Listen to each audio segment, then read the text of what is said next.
Hello दोस्तों। इसके पहले वीडियो में हम लोगों ने पीआरएल 2017 का 1 से 10 तक के प्रश्नों का हल देखा है।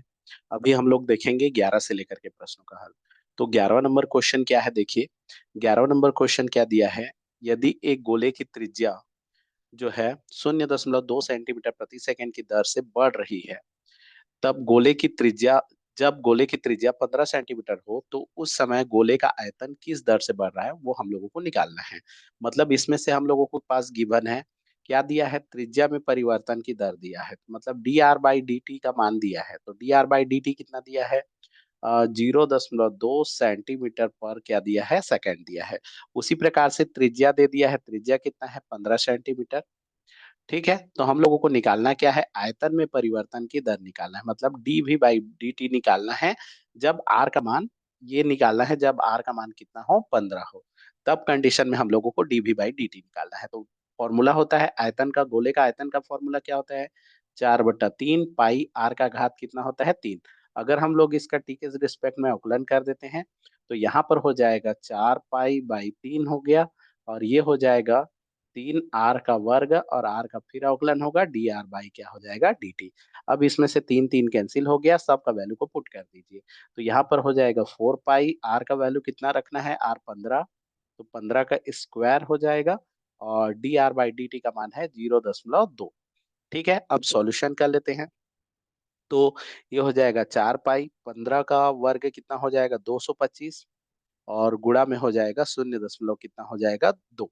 अब इन सबको अगर हम लोग सॉल्व कर लेंगे तो गुणा कर लेते हैं, यहाँ से 25, यहाँ से इन दोनों को ही सॉल्व कर लेते हैं। तो इन दोनों को गुणा करेंगे तो ये हो जाएगा, ये हो जाएगा 450। 225 का गुणा 2 करेंगे तो 450 पॉइंट यहाँ लग जाएगा, और 45 × 4 कर दीजिए तो 45 दूनी 90, 90 दूनी हो जाएगा 180, मतलब ये हो जाएगा 180 सेंटीमीटर का क्यूब पर क्या हो जाएगा, सेकंड। ये हमारा क्या होगा, सही उत्तर हो जाएगा, मतलब ऑप्शन बी हमारा क्या होगा, सही होगा। नेक्स्ट देखते हैं।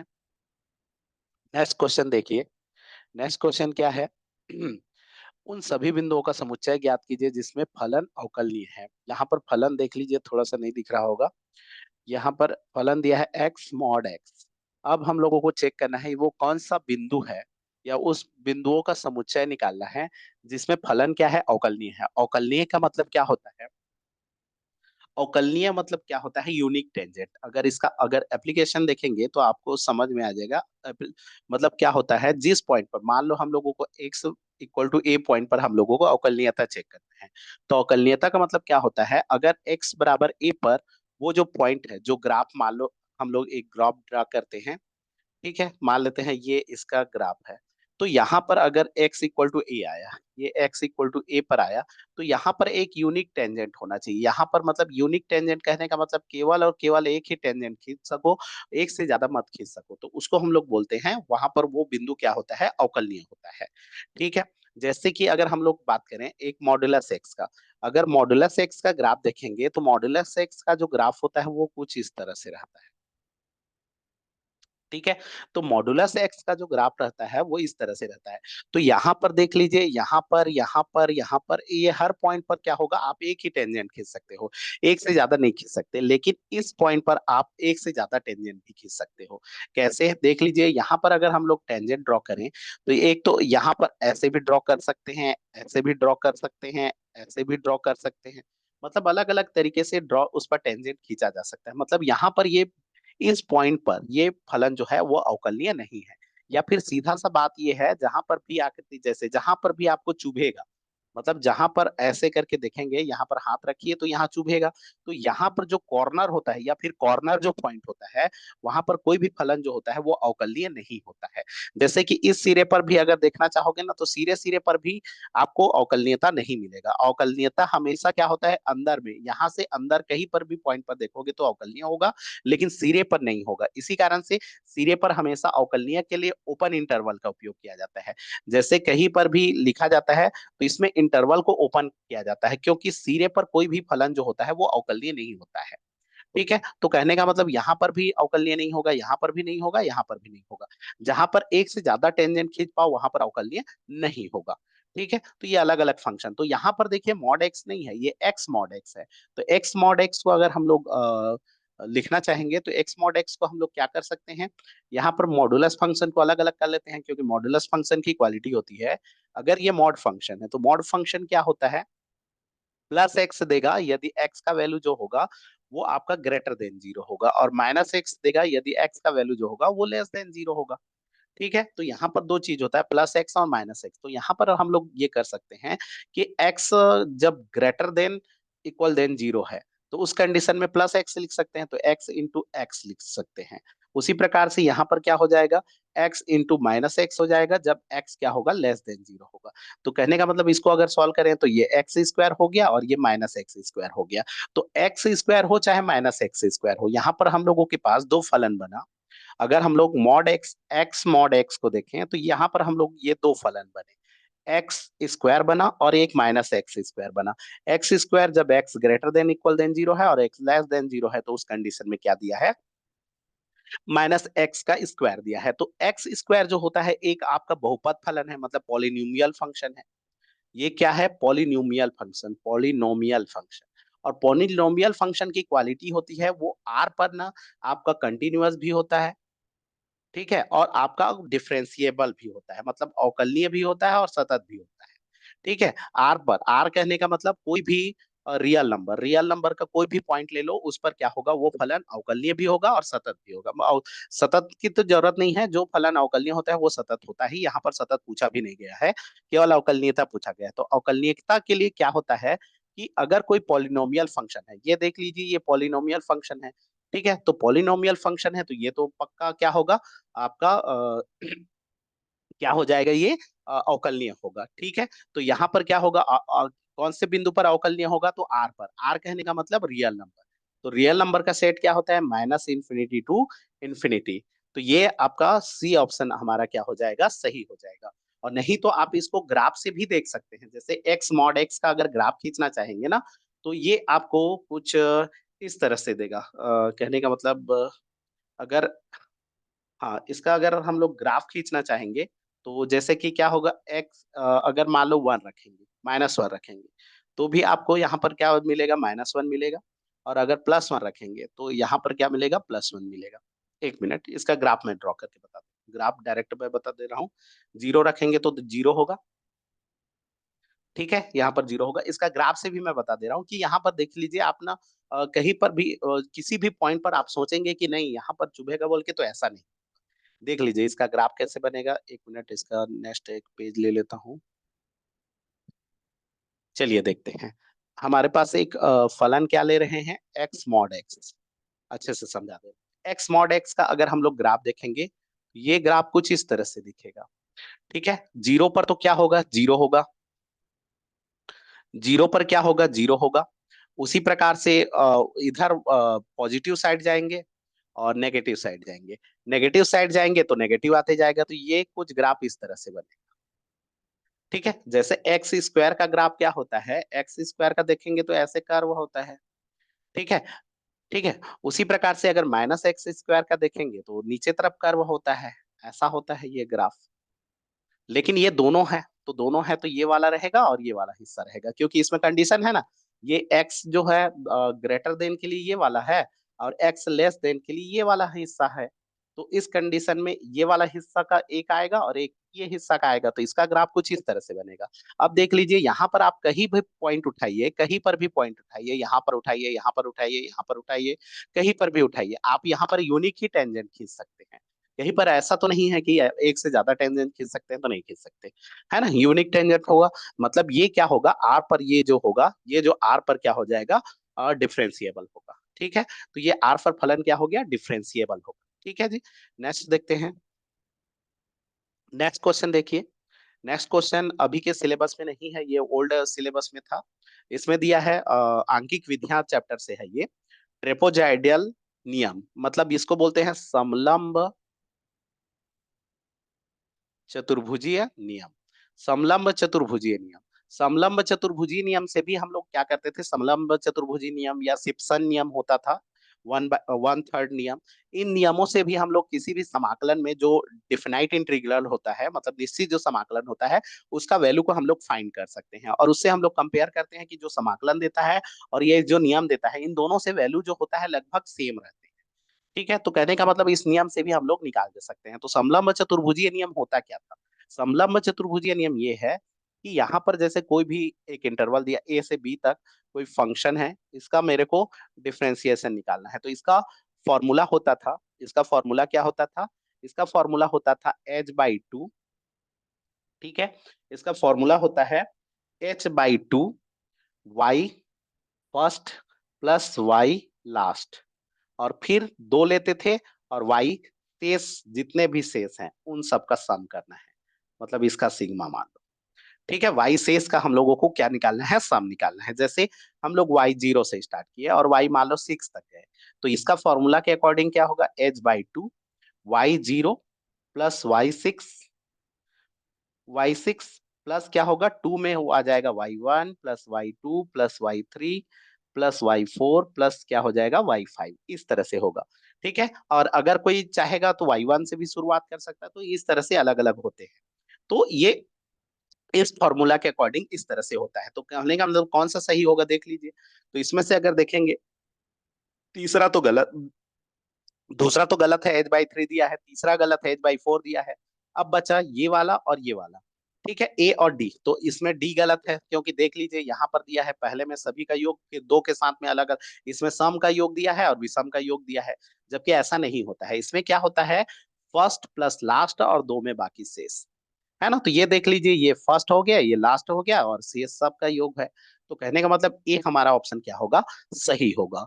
नेक्स्ट देखते हैं, third number question. Third number question क्या दिया है?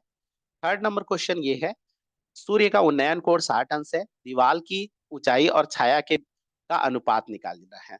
तो इसमें से सीधा सा एक ट्रायंगल दिया है। ठीक है, और ये ट्रायंगल कुछ इस तरह से है, ऐसे बना देता हूँ।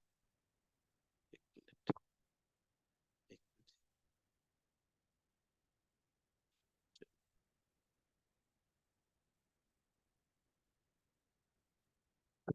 इसमें क्या दिया है? एक दीवार है, मान लेते हैं ये दीवार है। चलिए, उसमें क्या अच्छा डायग्राम बनाना, समझ में आना चाहिए। ए भी एक दीवार है। ठीक है, यहाँ पर मान लेते हैं सन है, ये हमारा सन है, तो इधर इसका क्या बनेगा? छाया बनेगा। ठीक है, तो इस समय उन्नयन कोण हमको दे दिया है। उन्नयन कोण कितना अंश है? 60 अंश।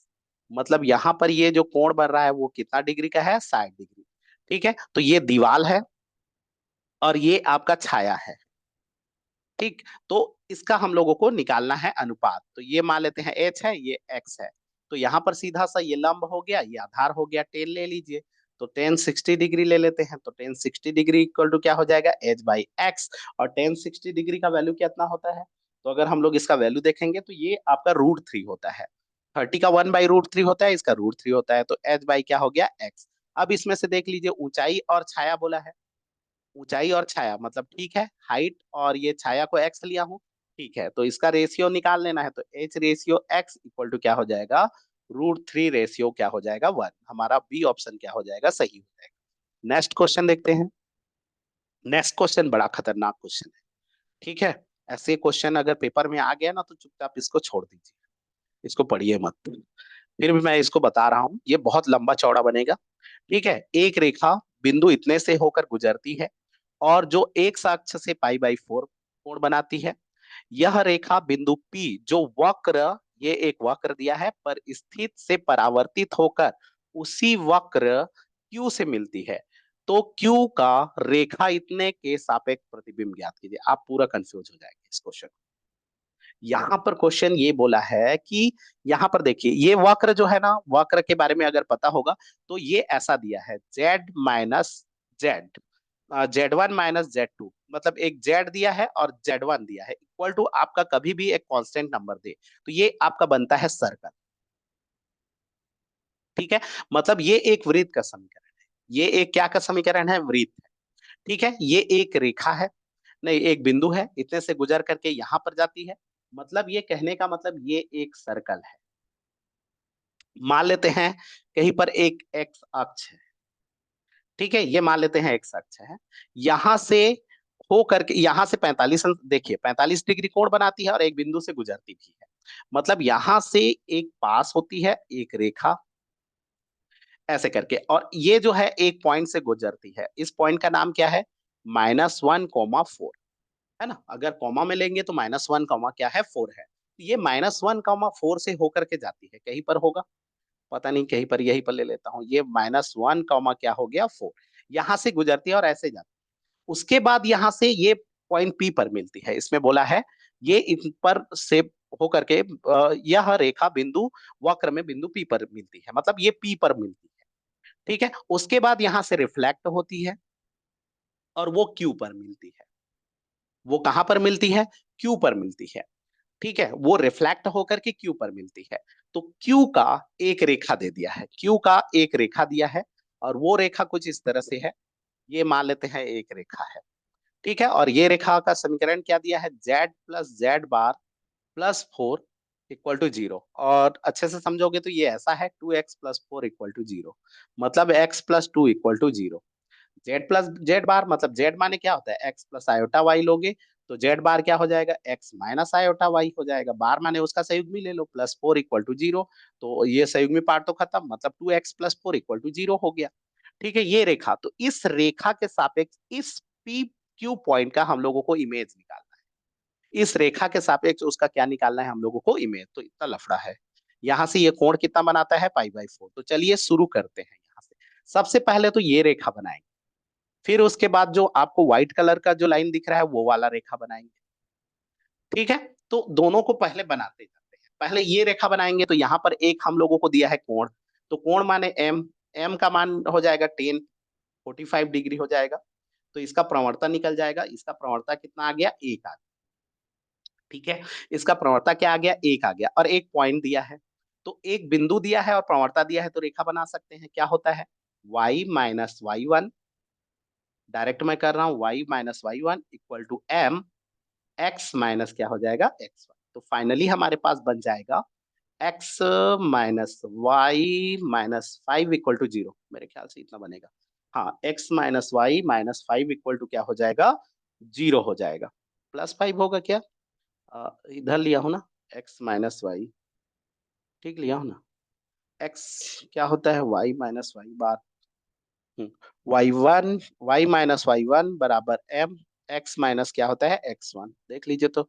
अच्छा, गलत ले लिया यहाँ पर, देखिए वैल्यू गलत पुट कर दिया। कैसे गलत लिख दिया?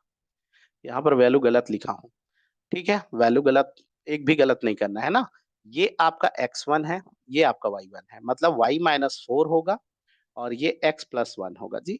ऐसा होगा, मतलब इसको अगर सॉल्व करेंगे तो +5 आएगा। ठीक, कितना आ जाएगा? +5, मतलब x minus Y plus 5 equal to क्या आ गया?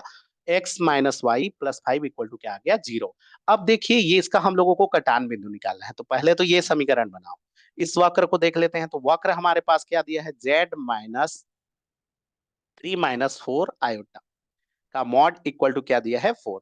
तो इसको सॉल्व कर लेते हैं। तो z का वैल्यू रख देते हैं, तो x-3 लिख लेता हूँ, और प्लस मैं आयोटा कॉमा ले लेता हूँ, तो y-4 हो जाएगा।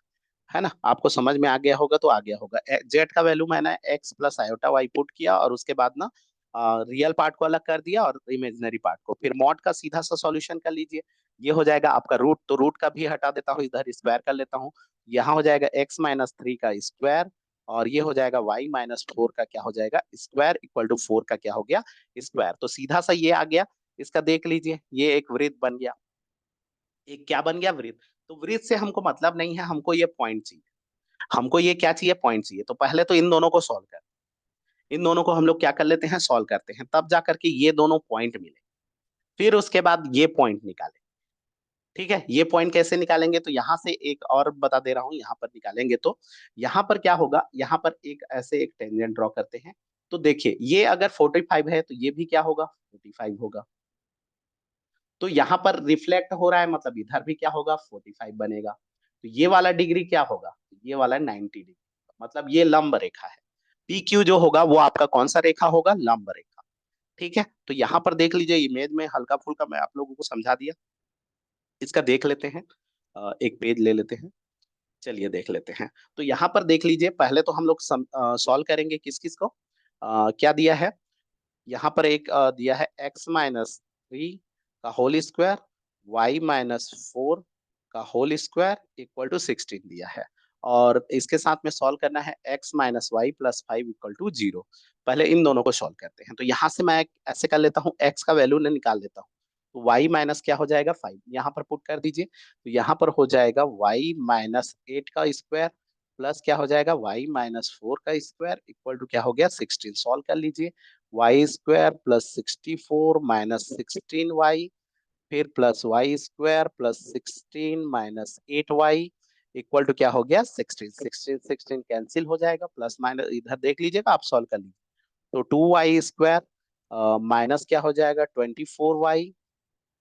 24y और क्या हो जाएगा प्लस 64 इक्वल टू क्या आ गया 0। और सॉल्व करेंगे तो यहाँ पर फाइनली हमारे पास आ जाएगा Y square minus 12y plus 32 equal to क्या आ गया 0।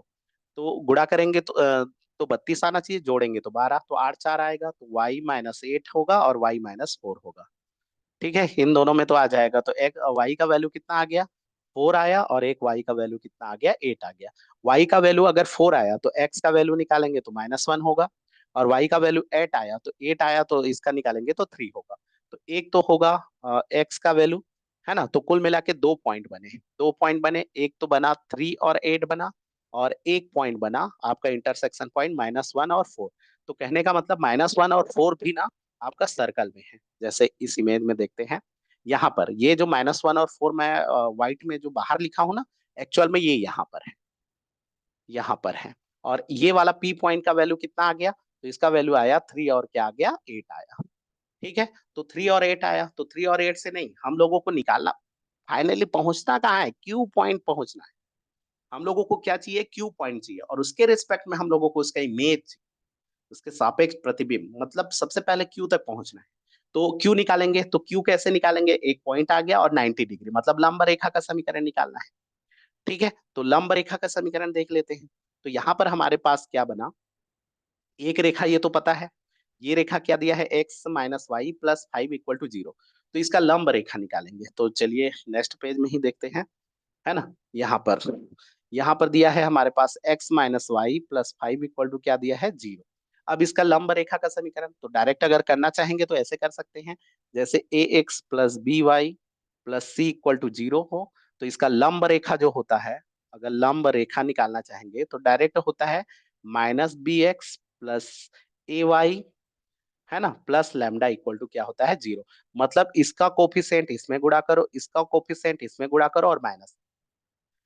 ठीक है, तो सीधा सा ये होगा, अगर हम लोग इसको करेंगे तो यहाँ पर हो जाएगा। अगर इसका मैं लंब रेखा बनाना चाहूंगा, तो इसका लंब रेखा बनाऊंगा तो देख लीजिए, इसमें माइनस है, -1 का गुणा इसमें होगा और माइनस लगेगा। ठीक है, तो कहने का मतलब प्लस एक्स हो गया।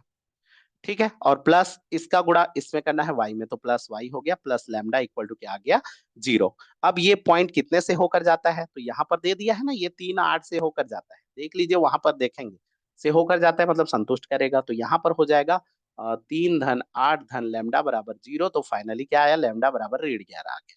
ठीक है, तो यहाँ पर हमारे पास फाइनली एक रेखा बन गया, और वो रेखा बना x+y+ नहीं -11 इक्वल टू क्या आ गया 0 आ गया। ठीक है, अब इतना बना है तो इतने में अभी वो नहीं है, अभी हम लोगों को इसका फिर इस सर्कल से प्रतिच्छेद निकालना। ठीक है, इस सर्कल से इसका फिर से क्या निकालना है, प्रतिच्छेद बिंदु निकालना है। तो यहां से अगर हम लोग करना चाहेंगे तो यहाँ पर हम लोग ये कर सकते हैं, लिखेंगे तो यहाँ पर x बराबर क्या हो जाएगा -y+11। ठीक है, पुट कीजिए, चलिए वहां पर पुट करते हैं। तो यहाँ पर अगर हम लोग पुट कर देंगे तो यहाँ पर हो जाएगा x के जगह में हो जाएगा -y+11 माइनस क्या हो गया 3 का होल स्क्वायर, प्लस क्या हो जाएगा y-4 का होल स्क्वायर इक्वल टू क्या आ गया 16। सॉल्व कीजिए तो ये हो जाएगा 8 में 11 में 3 गया तो 8 हो गया, तो 8 माइनस वाई का होल स्क्वायर प्लस क्या हो जाएगा y-4 का होल स्क्वायर इक्वल टू क्या आ गया 16। हल कीजिए, 64 प्लस वाई का वर्ग -16y प्लस क्या हो जाएगा y² plus 16 -8y equal to क्या हो गया 16। सेम सेम 16 16 कैंसिल हो गया। ठीक है, 16 क्या हो गया, कैंसिल हो गया। अब हम लोगों को यहाँ से सॉल्व करेंगे तो ये आ जाएगा 2y का स्क्वायर, और इसको देख लीजिए तो ये 24y, ठीक है, और plus 16 equal to 0। Same same आ रहा है क्या?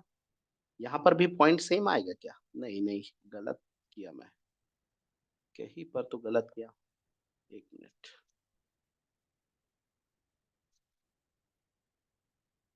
दूसरा बना है। नहीं, सेम आएगा जी, शायद सेम आएगा। तो इसको भी अगर सॉल्व कर लेंगे तो y का दो वैल्यू आता है 4 और क्या आता है 8। y का वैल्यू 4 आता है और क्या आता है 8 आता है। ये तो सॉल्व किए हैं ना।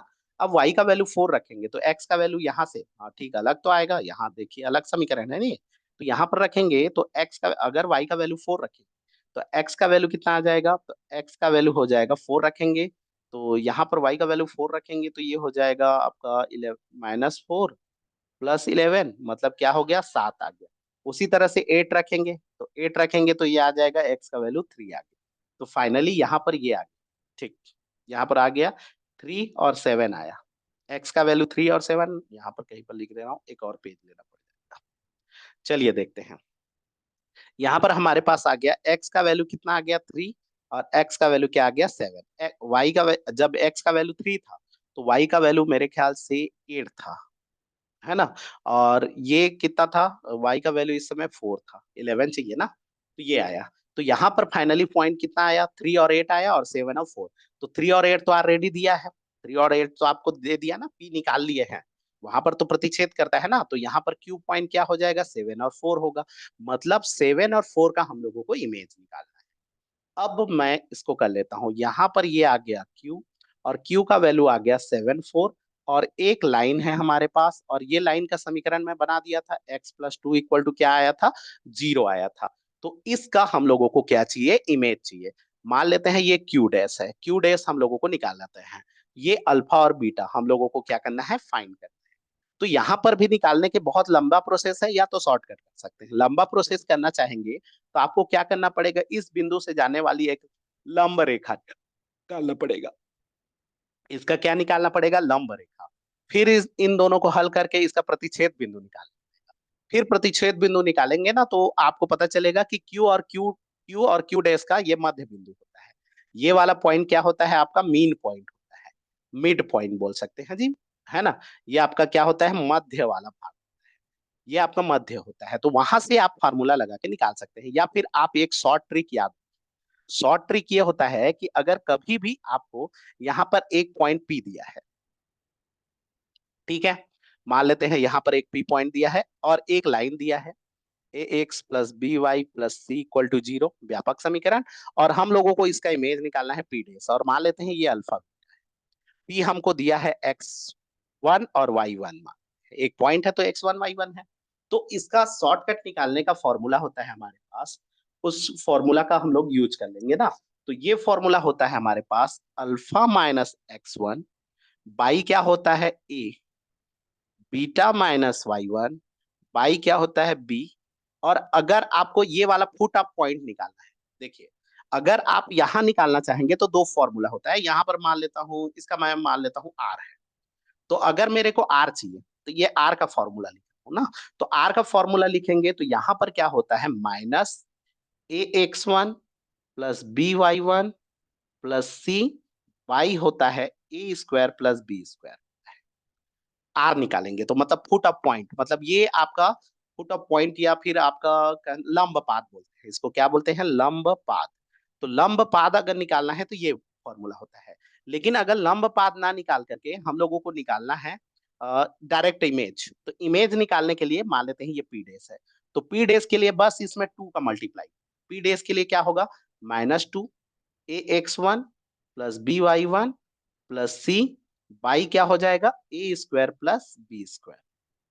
इस फॉर्मूला से हम लोग डायरेक्ट ये जो अल्फा बीटा है, मतलब आर का अगर अल्फा बीटा है तो आर के लिए निकालोगे तो यहाँ पर 2 नहीं आएगा, और अगर पी डेस निकालोगे तो यहाँ पर क्या आएगा, 2 आएगा। ठीक है, तो 2 आएगा, तो यही फॉर्मूला का यूज करके हम लोग क्या कर सकते हैं, निकाल सकते हैं। तो यहाँ से मैं निकाल देता हूँ, ये हो गया x1, ये हो गया y1। यहाँ से ए बी सी निकालिए, तो यहाँ पर a का वैल्यू क्या आया, 1, बी का वैल्यू क्या आया 0 और सी का वैल्यू कितना आया 2। तो यहां से हम लोग सॉल्व कर लेता हूँ। तो मैं अगर देखूं तो अल्फा माइनस x1 माने 7 बटा ए माने 1 हो गया, बीटा माइनस y1 कितना आ गया, y कितना y1 कितना है 4 है, y1 कितना है 4 है, और बटा b मतलब कितना है 0 है, इक्वल टू क्या हो जाएगा माइनस टू हो गया ए एक्स वन, तो ए एक्स वन, ए माने 1 x1 माने 7, तो यहाँ पर आ गया 7 है ना, प्लस बी वाई वन तो ये हो जाएगा 0, और प्लस सी मतलब हो जाएगा 2, बाई क्या हो जाएगा A square plus B square, तो ए स्क्वायर हो गया 1 का स्क्वायर 0 का स्क्वायर मतलब 1 आया।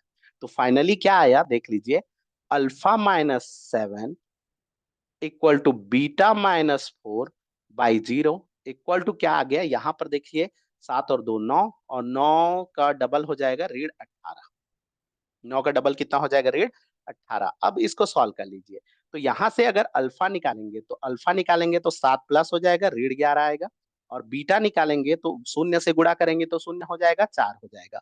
तो फाइनली हमारे पास आ गया अल्फा का वैल्यू -1 11 और बीटा का वैल्यू कितना आ गया 4, मतलब 11,4, 11,4 अब -11,4 ये आपका क्या हो जाएगा इमेज हो जाएगा। ठीक है, ये क्या कहलाएगा इमेज कहलाएगा। तो चलिए देखते हैं कौन सा ऑप्शन सही है। देख लीजिए बहुत -11,4 है ना, हाँ -11,4 मतलब हमारा ऑप्शन नंबर बी क्या हो जाएगा आपका सही होगा। ठीक है, ऑप्शन बी हमारा क्या हो जाएगा सही होगा। तो देख लीजिए इतना बड़ा था। ठीक है, एक बार मैं इसका कॉन्सेप्ट को फिर से बता दे रहा हूँ, अगर देखना चाहेंगे तो एक बार और बता देता हूँ। जैसे एक और पेज ले लेते हैं। इसका कॉन्सेप्ट सिंपल सा था, अगर समझ में आए तो ये ऐसे क्वेश्चन भी बन सकते हैं, बशर्ते क्या है कि तुरंत याद आना चाहिए। मतलब इसमें क्या था, एक वक्र दिया था, ठीक है, और एक बोला था एक अक्ष है एक अक्ष से ऐसे करके गया, ये पॉइंट, हालांकि वो पॉइंट को कहीं पर भी ले लो, ये पॉइंट निकालना था, ये वाला हमको दिया था पाई/4, ये हमको समीकरण दिया था, ये समीकरण हमको दिया था सर्कल का, सर्कल का हम लोगों को समीकरण दिया था, ये समीकरण हमको निकालना था, इसमें से एक पॉइंट हमको गिवन था -1,4। पहले हम लोगों को क्यू पॉइंट फाइंड कर लेना था, रेखा निकाल के समीकरण को प्रतिच्छेद बिंदु निकालिए, प्रतिच्छेद बिंदु मतलब दोनों बिंदु आ जाएंगे तो ये आ जाएगा। फिर इसका हम लोग निकालेंगे परावर्तित होता है, तो परावर्तित होता है तो यहाँ कितना डिग्री बनेगा 90, क्यों, क्योंकि यहाँ पर 45 बनेगा, यहाँ पर 45 बनेगा तो यहाँ पर क्या बनेगा 90 बनेगा। तो उस तरह से हम लोग क्यों निकाल लेते, पहले तो रेखा निकाल, पहले पी निकालते फिर रेखा निकालते, रेखा निकालने के लिए लंबवत रेखा का समीकरण और एक पॉइंट दिया है, रेखा बन जाएगा, फिर क्यू पॉइंट आ जाएगा, जैसे ही क्यू पॉइंट आ जाएगा आप फिर वही वाला फंडा, क्यू एक आ गया और एक रेखा दिया है तो इसका इमेज निकाल लो जी क्यू डैश। ठीक है, तो क्यू डैश निकालने का शॉर्टकट याद करना ज्यादा बेटर है ना, वो लंबा बनाएंगे ना तो और दिक्कत हो जाएगा। तो नेक्स्ट, ठीक है, तो इस तरह से आप लोग बना सकते हैं। चलिए देखते हैं नेक्स्ट क्वेश्चन। नेक्स्ट क्वेश्चन देख लेते हैं। 16 नंबर क्वेश्चन क्या दिया है, ये भी नहीं समझेंगे तो समझ में नहीं आएगा। यदि दो लंबवत रेखाओं से किसी बिंदु की दूरी का योग 1 है तो उस बिंदु का बिंदु पद ज्ञात कीजिए, है ना। यदि दो लंबवत रेखाओं से किसी बिंदु की दूरी का योग 1 है तो उस बिंदु का हम लोगों को क्या निकालना है, बिंदु पद। तो यहाँ पर देखिए लंबवत रेखा मतलब हम लोग अक्ष ही ले लेते हैं, ये आपका तो सबसे बढ़िया तो लंबवत रेखा अक्ष ही होता है। ये हो गया एक्स अक्ष वाई अक्ष, यहाँ पर एक पॉइंट मान लेते हैं पी है।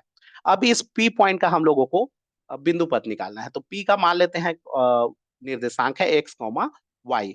अब इसकी दूरी दिया है, इसकी दूरी क्या दिया है, एक दूरी दिया है और दो दूरी दिया है, दोनों दूरियों का योग 1 है।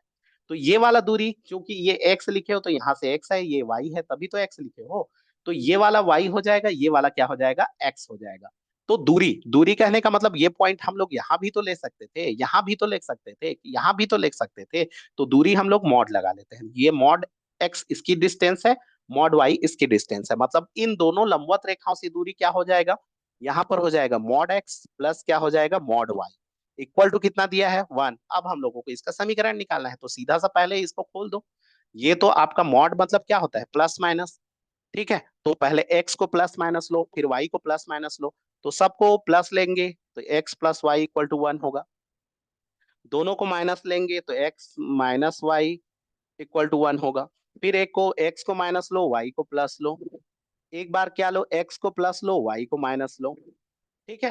अब इसको अगर आप लोग सॉल्व करेंगे तो ये कुछ इस तरह से बनेगा, x बटा 1 धन y बटा 1 बराबर 1।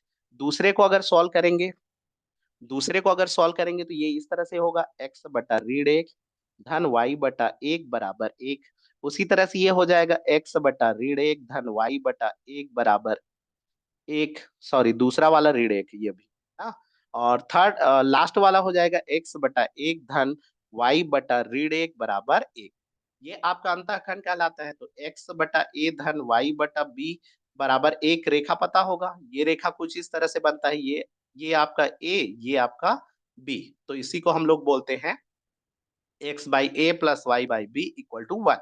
तो इस तरह से ये 1 1 दिया है, देख लीजिए, है ना। 1 माइनस 1, एक्स का अंतःखंड, वाई का अंतःखंड। तो इस तरह से अगर हम लोग निकालना चाहेंगे तो कुछ इस तरह से, यही पेज में बना देता हूँ इसको। ये कुछ इस तरह से बनेगा। मान लेते हैं ये हो गया 1, ये हो गया -1, ये हो, हाँ ये हो गया 1 और ये हो गया -1। तो एक हाँ -1 ना।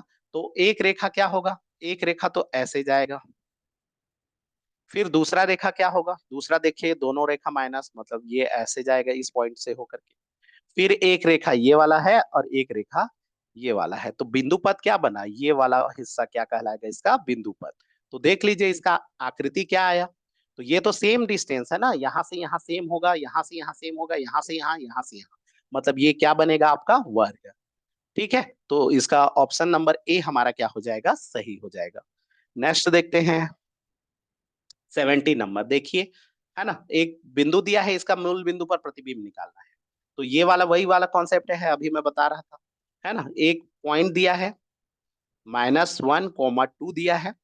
ठीक है। और इसका हम लोगों को मूल बिंदु के सापेक्ष, मतलब ये पॉइंट क्यू दिया है, ये है 0 0, इसके सापेक्ष हम लोगों को इसका क्या निकालना है, प्रतिबिंब। प्रतिबिंब मतलब मान लेते हैं अल्फा बीटा है, ये हम लोगों को निकालना है। तो मैं बताया था, ये जो होता है ये आपका क्या होता है, मिड पॉइंट होता है। ये आपका क्या होता है, मिड पॉइंट, मतलब ये आपका मध्य बिंदु। तो सीधा सा निकाल लेते हैं, मध्य बिंदु का formula -1 plus alpha by 2 equal to 0 आना चाहिए। तो अल्फा इक्वल टू क्या आ गया, 1। उसी तरह से 2 plus beta by 2 equal to क्या होगा, 0 आएगा। तो बीटा बराबर क्या आ जाएगा, -2। तो कहने का मतलब इसका प्रतिबिंब क्या आ गया, 1 -2। 1 -2 इसका प्रतिबिंब होगा। ऑप्शन नंबर ए हमारा क्या हो जाएगा, सही हो जाएगा। ठीक है।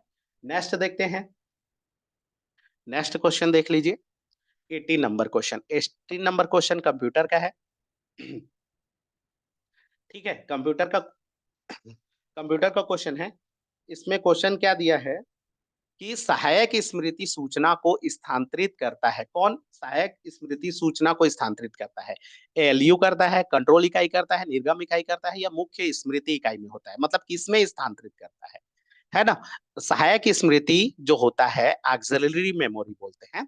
ये जो होता है इंफॉर्मेशन को कहाँ ट्रांसफर करता है, एएलयू में करता है, कि कंट्रोल यूनिट में करता है, कि आउटपुट यूनिट में करता है, कि मेन मेमोरी में करता है। तो ये मेमोरी है। ठीक है। ये भी आप ऑक्सिलरी मेमोरी जो होता है उसको किस में ट्रांसफर करता है, मेन मेमोरी में ट्रांसफर करता है। तो हमारा ऑप्शन डी क्या हो जाएगा, सही हो जाएगा। ठीक है। नेक्स्ट देखते हैं 19 नंबर क्वेश्चन। 19 नंबर क्वेश्चन जो है, ये आपका सांख्यिकी का है, माध्य विचलन निकालना है। ठीक है। माध्य से हम लोगों को क्या निकालना है, माध्य विचलन निकालना है। तो सबसे पहले तो इसका माध्य निकाल लीजिए। तो एक्स बार निकाल लेते हैं, सबको जोड़िए, 1 धन 0 धन 4 बटा क्या हो गया, 3। तो कुल मिला के आ गया 5 बटा क्या हो गया, 3। ठीक है। अब माध्य विचलन का सूत्र क्या होता है, मीन डेविएशन बोलते हैं। मीन डेविएशन का फॉर्मूला होता है sigma X minus M modulus में बाई क्या होता है, एन। ठीक है। मतलब क्या करना है, एक्स में सबको घटाते जाना है। ठीक है। और उसका मॉडुलस लेना है। तो चलिए सबसे पहले तो इसको निकाल लेते हैं। 1 - 5/3 का मॉड कितना आएगा उसको निकाल लेते हैं। तो ये हो जाएगा हमारे पास 2/3। उसी तरह से 0 - 5/3 का निकालेंगे तो ये हो जाएगा 5/3 होगा, मार लेंगे तो। उसी प्रकार से 4 - 5/3 का निकाल लीजिए। तो 4 तिया 12, 12 में 5 गया तो 7, 7 बटा क्या हो जाएगा, 3। तो ये हो जाएगा आपका, और इसको जोड़ दीजिए जी। तो यहाँ पर हो जाएगा 2/3 धन 5/3 धन 7/3 बटा क्या हो जाएगा 3। एन का मान कितना दिया है 3। ठीक है, एन का मान कितना है 3। अब इसको सॉल्व कर लीजिए, तो इसको अगर सॉल्व करेंगे तो 7 5 12 2 14 बटा 9। एक मिनट, मैं गलत किया क्या? मीन जो निकाले हैं,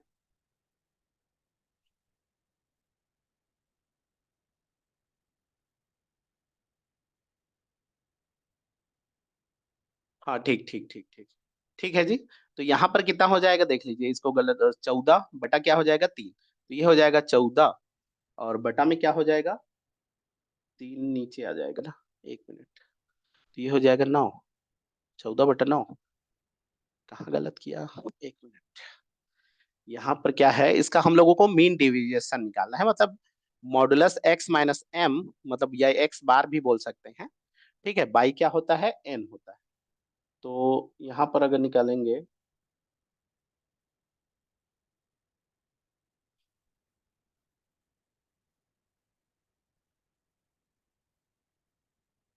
हाँ 14/9 ही आएगा जी।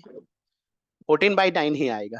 14/9 ही आएगा, मतलब ये क्वेश्चन गलत है जैसे लग, क्वेश्चन गलत है, क्वेश्चन गलत है जैसे लग रहा है। 14/9 ही आएगा। ठीक, 14/9 ही आएगा, मतलब ये क्वेश्चन में क्या था? एक मिनट में देख रहा हूँ। हाँ, ये वाला क्वेश्चन में ना ये मिस्टेक है। एक्चुअल में ये ना 1 नहीं है, ये -1 है। अगर हम लोग -1 4 करके बनाए तो आंसर आपका मैच करेगा।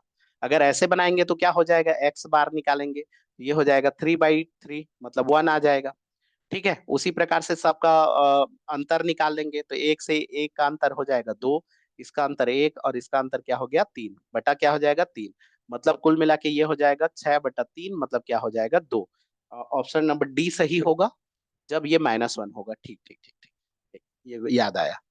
ठीक है, मतलब ये क्वेश्चन ना थोड़ा मिस्टेक है, मतलब ये वाला क्वेश्चन आपका ना गलत क्वेश्चन दे दिया है ना। मतलब क्वेश्चन को गलत नहीं बोल सकते, आपका क्वेश्चन गलत नहीं होता है, आपका जो ऑप्शन दिया है ना वो गलत है, कोई ऑप्शन मैच नहीं खा रहा है। ठीक है जी, नेक्स्ट देखते हैं। नेक्स्ट देखिए 20 नंबर क्वेश्चन। 20 नंबर क्वेश्चन, ए सदिश बी सदिश सी सदिश, तीन सदिश इस प्रकार हैं कि ए धन बी धन सी बराबर 0, ए का मॉडुलस बी का मॉडुलस और सी का मॉडुलस दिया है, तो A dot B B dot C और सी डॉट ए का मान। ये तो बहुत इजी क्वेश्चन है, इसको आप आसानी से बना सकते हैं ऐसे क्वेश्चन को, और ऐसे क्वेश्चन बहुत आता है, ये आपको पता होना चाहिए। यहाँ पर हम लोगों को दिया है ए सदिश धन बी सदिश धन सी सदिश बराबर क्या दिया है 0। आप दोनों का वर्ग कर दो, दोनों का क्या कर दो वर्ग, तो ये वर्ग करेंगे तो ए का वर्ग धन बी का वर्ग धन सी का वर्ग, धन क्या हो जाएगा 2, A dot B plus B dot C plus क्या हो जाएगा C dot A, equal to क्या हो जाएगा 0। अब यहाँ पर सोचे होंगे कि यहाँ सदिश मैं कैसे हटा, तो याद रखना सदिश का वर्ग बराबर उसके परिमाण का वर्ग होता है। वर्ग करने पर सदिश हट जाता है, और वर्ग में जब गुणा होता है ना तो डॉट प्रोडक्ट होता है ना, एक्चुअल में डॉट होता है। तो यहाँ से सीधा सा मॉड का मान रख दीजिए, ए सदिश का मॉड का मतलब ए ही होता है ना। तो यहाँ पर इसका मान 2 है तो ये हो गया 4, इसका मान 4 है तो 16, इसका मान कितना है 2 है तो ये हो गया 4, है ना। धन 2 और इतना को मान लेते हैं एक्स, क्योंकि उसी का तो मान चाहिए। तो ये हो जाएगा 2x बराबर हो जाएगा -24, और बाई क्या हो जाएगा 2, कैंसिल करोगे तो -12, ये 2 को मैं इधर ले आया हूँ ना। तो कहने का मतलब x का वैल्यू कितना आया -12, -12 कहने का मतलब ऑप्शन नंबर बी हमारा क्या हो जाएगा सही हो जाएगा। ठीक है, तो यहाँ और एक दो क्वेश्चन देख लेते हैं कि लंबा हो जाएगा। एक मिनट, कितना मिनट लंबा हो जाएगा जी। चलिए, तो बाकी क्वेश्चन को मैं फिर ना नेक्स्ट वीडियो उसके लिए फिर बनाऊंगा।